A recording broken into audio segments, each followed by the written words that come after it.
கம்மங்கட்ட கும்மலிலே கடலி தண்ணி அரைக்கையிலே இருளாயி சட்டத்துக்கு இழுத்து போடுடா மத்தாளத்தை. வேலையை கவனிடா. ஐயா ஐயா கிட்ட ஒரு முக்கியமான சங்கதி ஒண்ணு சொல்லணும்யா. நம்ம செம்மினை சுத்தி இருக்கிற 4-5 ஊருக்கும் நான் ஒத்த ஆளா ஓடி ஆடி வேலை செஞ்சனால நல்ல ரத்தம் செத்து போச்சுன்னு குன்னத்தூர் வைத்தியம் சொல்லிவிட்டாயா.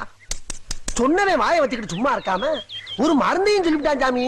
அட கொஞ்சம் என்னதான் கணக்குல ஒரு மரத்து தென்னங்கள்லாம் ஒரு 1.25 வருஷத்துக்கு விடாம குடிச்சீங்கன்னா உன் உடம்புல நல்ல ரத்தம் உருண்டான்னு சொல்லிவிட்டான் சாமி. அதுல பாருங்க, நமக்கு சொந்தத்துல ஒரு கோர புல்லு கூட கிடையாது, கத்தி ஒண்ணுதான் இருக்கு. இது நல்லதுக்கும் பயன்படுது, கெட்டதுக்கும் பயன்படுது. நம்ம தான் கெட்டதுக்கு பயன்படுத்துறது இல்லையே. ஆகையினால ஐயா என்னைய உங்க புள்ளையா நினைச்சு உங்க தோப்பு ஓரத்துல இருக்கிற ஒரு 10-15 தென்னம்பிள்ளைய செடியா